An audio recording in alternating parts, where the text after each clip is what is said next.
आज हम क्रिया का अध्ययन करेंगे और क्रिया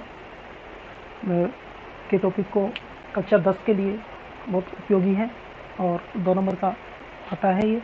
और प्रतियोगी परीक्षाओं में, विभिन्न प्रतियोगी परीक्षाओं में भी क्रिया आता है। तो हम 10वीं क्लास से लेकर विभिन्न प्रतियोगी परीक्षाओं तक की तैयारी करने की कोशिश करेंगे इस क्लास में। और क्रिया,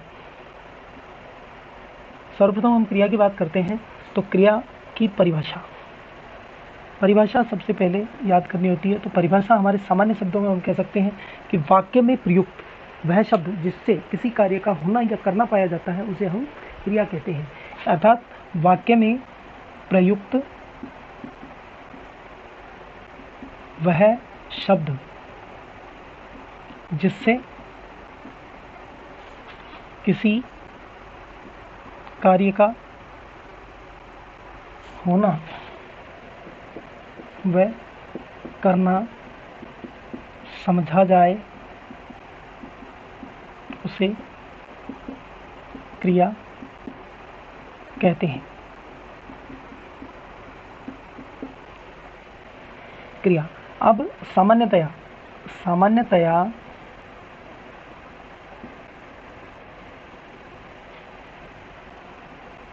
ना अंत वाले शब्दों को क्रिया कहा जाता है। जैसे आना, जाना, खाना, पीना, पढ़ना आदि असंख्य शब्दों को हम क्या कहते हैं? क्रिया कहते हैं। किंतु हमेशा ना अंत वाले शब्द क्रिया नहीं होते हैं। अब ऐसी कौन सी जगह है जहाँ पर ना अंत हो और फिर भी क्रिया नहीं हो? जैसे नाना, गाना, काना, कहना आदि।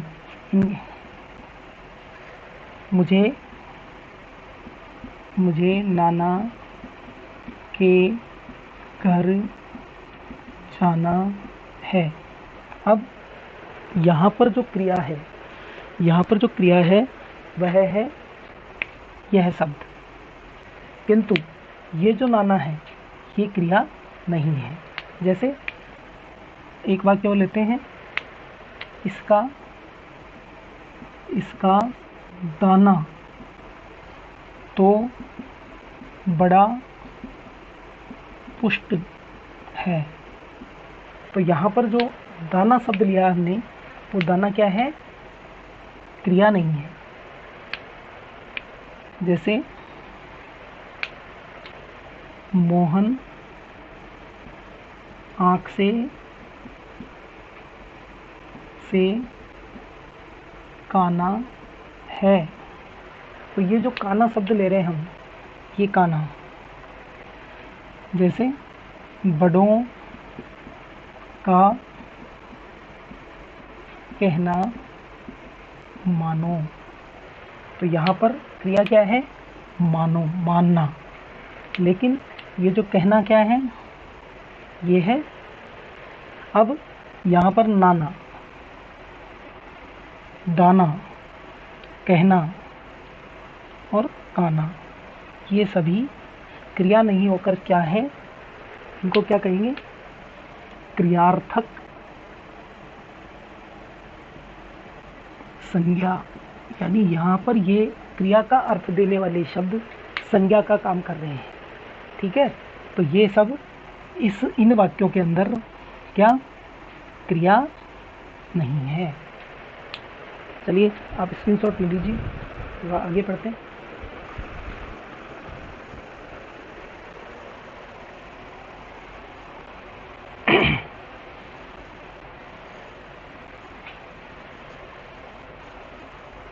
अब क्रिया का निर्माण किससे होता है?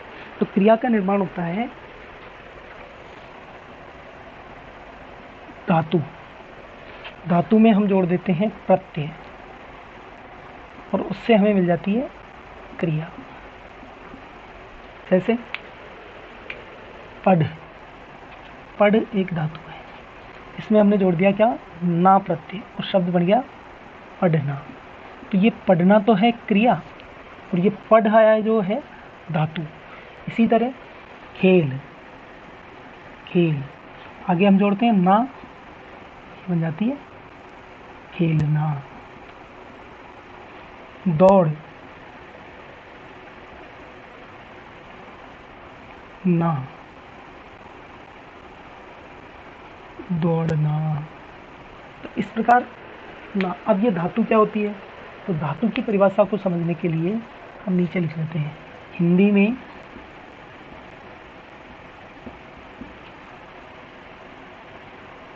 क्रिया के मूल रूप को धातु कहा जाता है। इस प्रकार हम समझ सकते हैं कि धातु क्रिया का एक मूल रूप है और उसके अंदर ना प्रत्यय जोड़ने पर हमें क्रिया प्राप्त हो जाती है। आप इसका स्क्रीनशॉट ले लीजिए।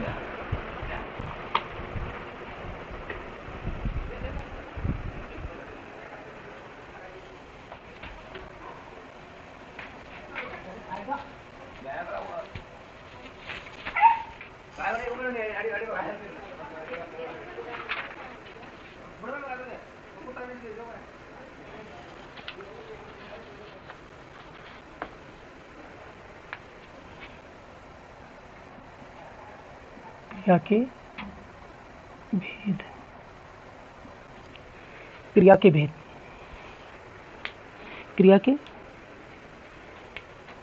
क्रिया के भेद निम्न 3 आधारों पर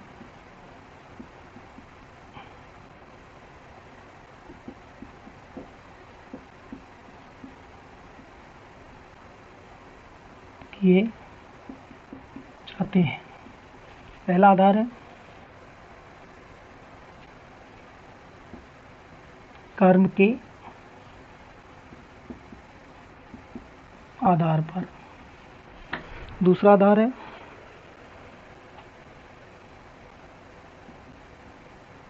संरचना के आधार पर, तीसरा आधार हम लेते हैं इसमें काल के आधार पर। 3 आधारों पर हम क्रिया के भेद करेंगे। इसमें पहला आधार ले लेते हैं हम कर्म के आधार पर क्रिया के भेद। कर्म के आधार पर हम क्रियाओं को 2 भागों में बांटते हैं। पहली अकर्मक क्रिया और दूसरी सकर्मक क्रिया। और इसमें भी इसको हम 2 भागों में बांट सकते हैं, पूर्ण अकर्मक तथा अपूर्ण अकर्मक क्रिया। और सकर्मक क्रिया को हम 4 भागों में बांट सकते हैं।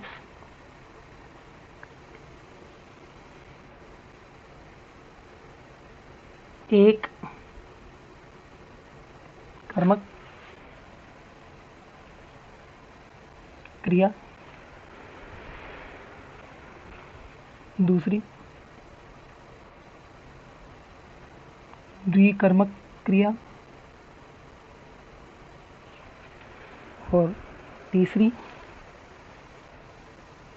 कुछ विद्वान इसे अपूर्ण सकर्मक क्रिया में बांटते हैं। इस प्रकार क्रिया के भेदों को हमें एक साथ समझने के लिए इस टेबल का सहारा ले सकते हैं। बारी बारी से एक एक को पढ़ेंगे हम। आप उतार लीजिए इनको।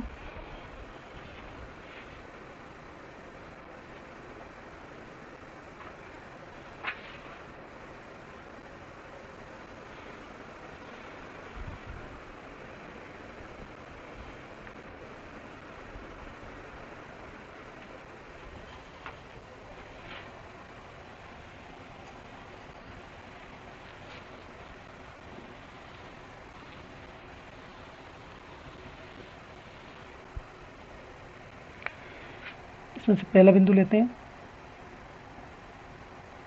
अकर्मक क्रिया। अकर्मक क्रिया किसे कहते हैं?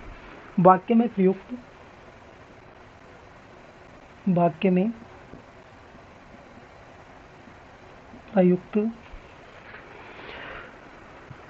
जिस क्रिया का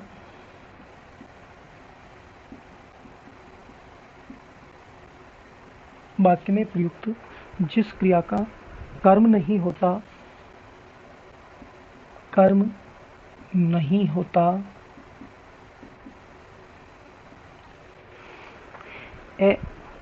अर्थात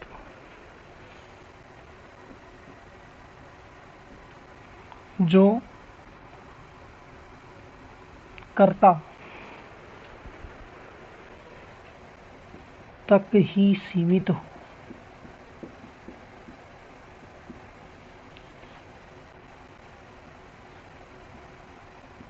अकर्मक क्रिया कहलाती है। दूसरे शब्दों में हम कह सकते हैं जिस वाक्य में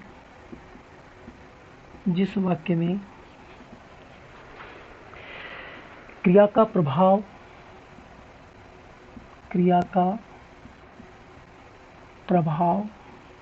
व फल, जिस वाक्य में क्रिया का प्रभाव व फल कर्ता पर पड़ता है,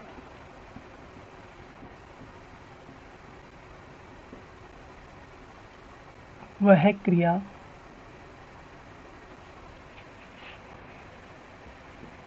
अकर्मक कहलाती है। इन दोनों बातों को ध्यान से समझना पड़ेगा। जैसे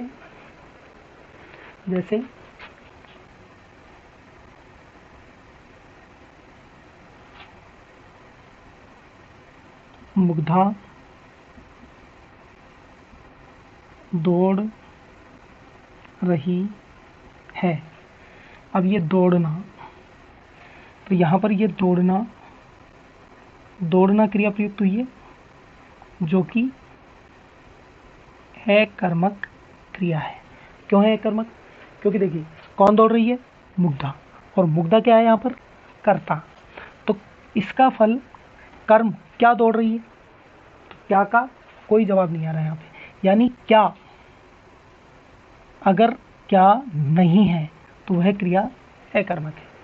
जैसे एक उदाहरण और लेते हैं हम, मुग्धा दौड़ रही है, इसके बाद में स्नेहा हंस रही है। तो इस वाक्य में हंसना, अब हंसना क्रिया है और ये क्या है? अकर्मक है। आपसे पूछा जाए क्या हंस रही है, तो कोई पता नहीं है क्या हंस रही है, इसका कोई कर्म नहीं है यहाँ पर। बच्चे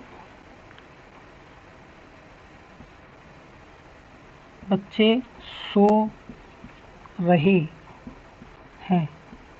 अब आपसे पूछा जाए क्या सो रहे हैं, क्या सो रहे हैं, इसका उत्तर नहीं है। अतः यह अकर्मक क्रिया है। यह जवाब दे सकते हो आप। तो इस प्रकार आपको समझ में आ गया होगा अकर्मक क्रिया। अब देखिए इसके दो भेद है, पूर्ण अकर्मक और अपूर्ण अकर्मक। तो देखिए पूर्ण अकर्मक को समझते हैं हम।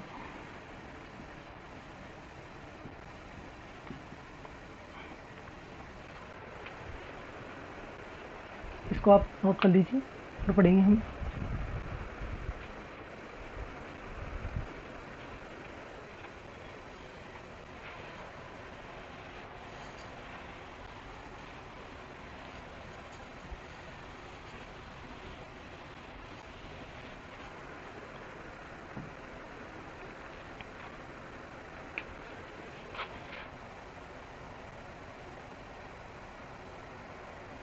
पूर्ण अकर्मक क्रिया।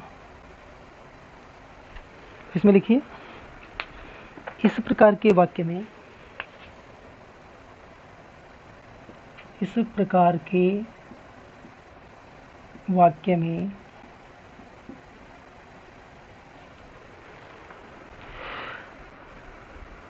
अर्थ स्पष्ट करने के लिए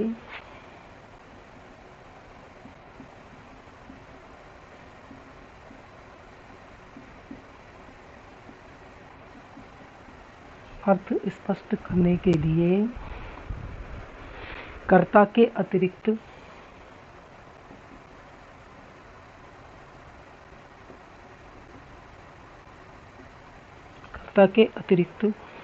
किसी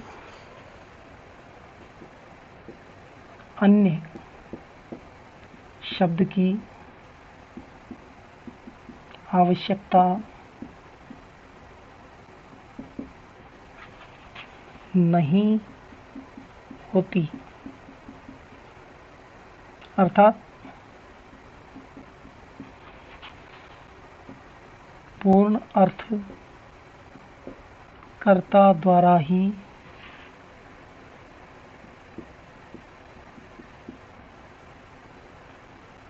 स्पष्ट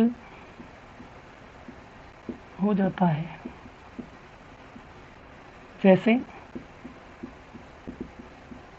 जैसे एक उदाहरण लेते हैं हम इसमें, बालक रो रहा है। अब रोना एक अकर्मक क्रिया है, ये तो आपको क्या रो रहा है पता नहीं है, इसलिए अकर्मक तो है, लेकिन ये पूर्ण है कि अपूर्ण है, तो बालक के रोने से ही इसके रोने का अर्थ स्पष्ट हो रहा है, इसलिए किसी अन्य शब्द की आवश्यकता नहीं पड़ी। और जब अन्य शब्द की आवश्यकता नहीं पड़ती है तो इसका मतलब वह क्रिया कैसी है? पूर्ण अकर्मक क्रिया है।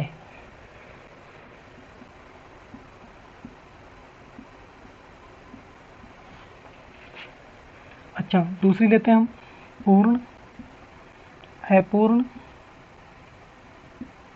अकर्मक क्रिया। अपूर्ण अकर्मक क्रिया में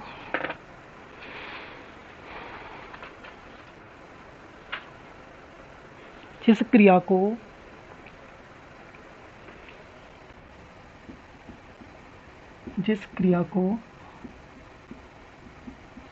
वाक्य में प्रयुक्त किए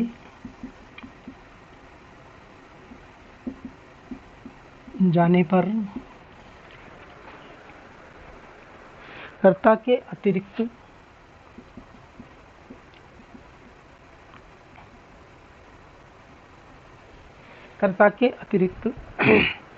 किसी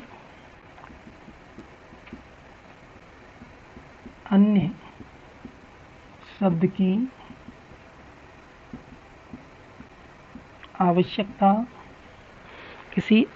की आवश्यकता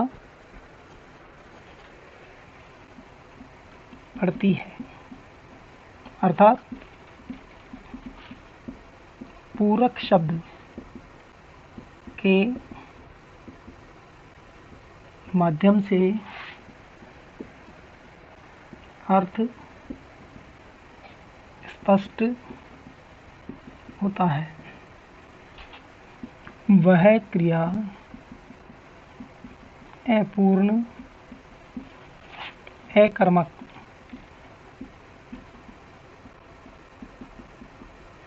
कहलाती है। जैसे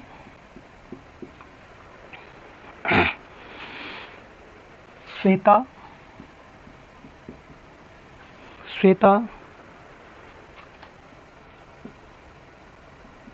बहुत है। क्या समझ में आया? श्वेता बहुत है, क्या है बहुत? अब यहाँ लिख दिया श्वेता बहुत है। तुम हो,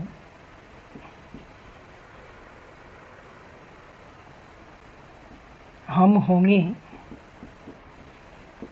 इस तरह के छोटे छोटे जो वाक्य लिख दिए जाते हैं उनके अंदर पूर्ण अर्थ की अभिव्यक्ति देने की क्षमता नहीं होती है, क्योंकि श्वेता बहुत है। अब या तो चतुर है, बुद्धिमान है, सुंदर है, जो भी है। तो यहाँ पर चतुर शब्द का आना जरूरी है, पूरक शब्द है, तब जाके इसका भाव समझ में आएगा। तुम हो, अब तुम, बेवकूफ़ शब्द का आना जरूरी है। हम होंगे, क्या होंगे? कामयाब। हम क्या होंगे? कामयाब। तो इस तरह के पूरक शब्दों का आना आवश्यक होता है, तब तो वो पूर्ण हो जाती है क्रिया। और जब ये पूरक शब्द नहीं आते हैं तो ये क्रिया कैसी कहलाती है? अपूर्ण कहलाती है।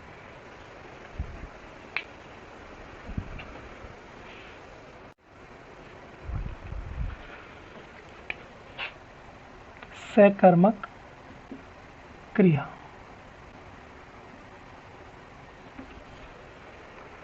सकर्मक क्रिया की परिभाषा क्या होती है? जिस क्रिया का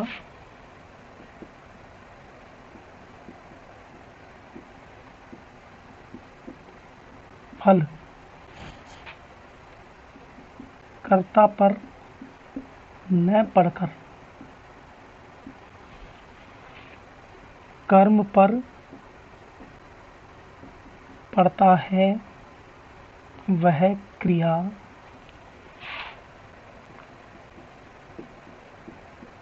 सकर्मक क्रिया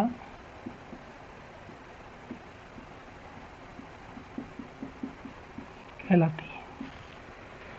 जिस क्रिया का जैसे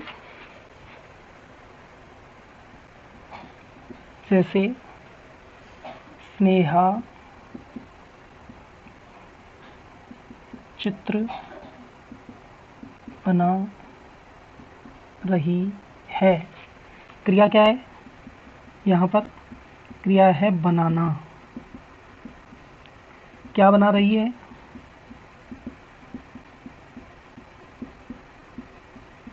चित्र। क्या का उत्तर आ गया? इसलिए क्रिया कैसी है? सकर्मक।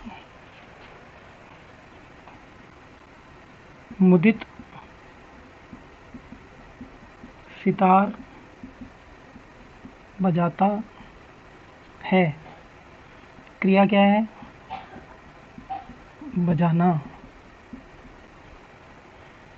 क्या बजा रहा है?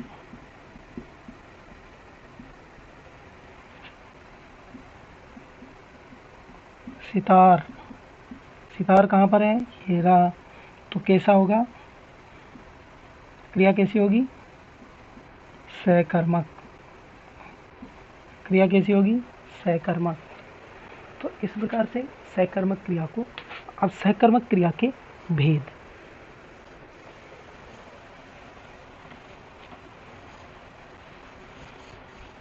सकर्मक क्रिया के भेदों को समझते हैं हम।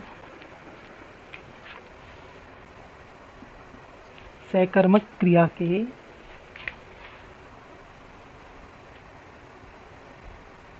भेद। सकर्मक क्रिया के हमने कितने भेद किए थे? 3 भेद। पहला, एक कर्मक क्रिया।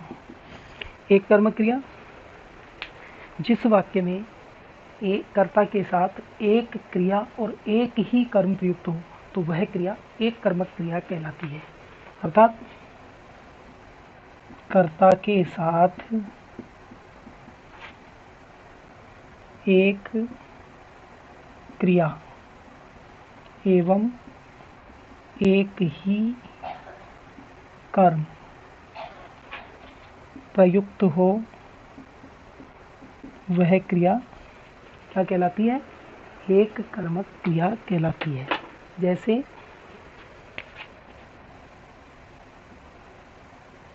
माँ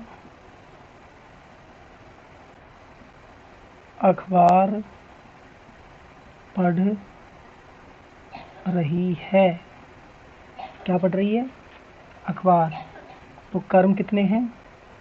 एक। इसलिए यह क्रिया कैसी होगी? अकर्मक, एक कर्मक क्रिया, सॉरी। तो दूसरी देखिए, दूसरा है एक कर्मक के बाद द्विकर्मक क्रिया।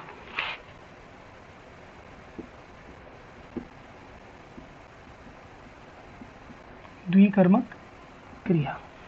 द्विकर्मक क्रिया में क्या होगा, जिस वाक्य में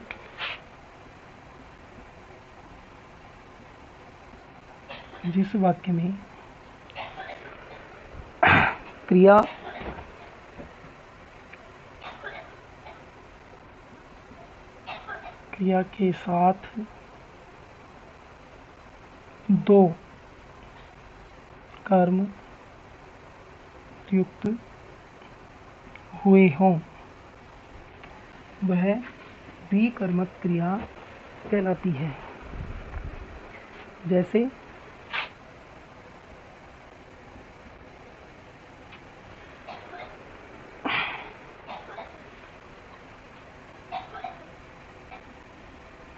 अध्यापक छात्रों को हिंदी पढ़ा रहे हैं। अब एक तो छात्र, ये है पहला कर्म, फिर क्या पढ़ा रहे हैं, ये दूसरा कर्म। तो जब वाक्य में दो कर्म प्रयुक्त हो जाते हैं तो ये जो पढ़ाने की बात है ये क्या हो जाएगी, द्विकर्मक क्रिया हो जाएगी। अपूर्ण सकर्मक, तो पहली, दूसरी, ये तीसरी है अपूर्ण सकर्मक क्रिया।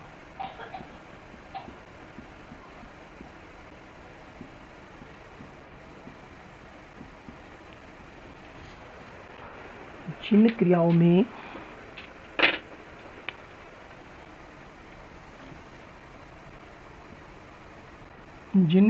में कर्म के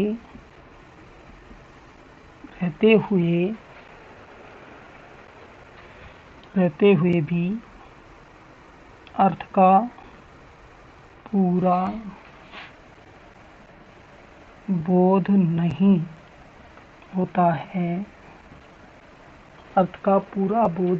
होता है, और उन्हें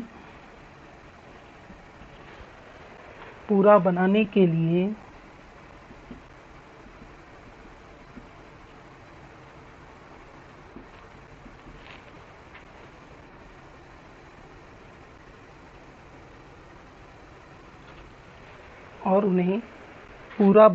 लिए कर्म से संबंध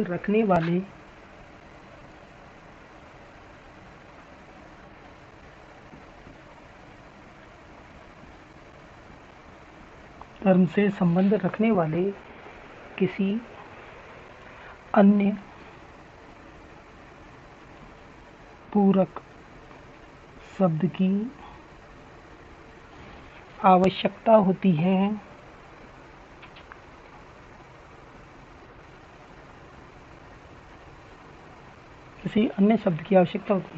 उन्हें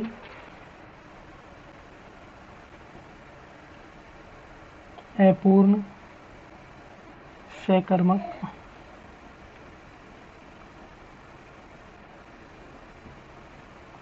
कहते हैं। जैसे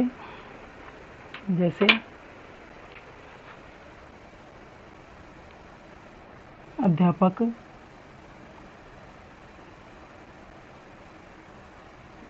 छात्रों को मूर्ख समझता है। तो यहाँ पर समझना, मूर्ख, तो यहाँ पर छात्रों को, ये जो शब्द आया है इसके कारण से यह अपूर्ण सकर्मक क्रिया है। तो इस प्रकार से हम क्रिया के अन्य दो भेद अगले वीडियो में पढ़ेंगे। नमस्कार।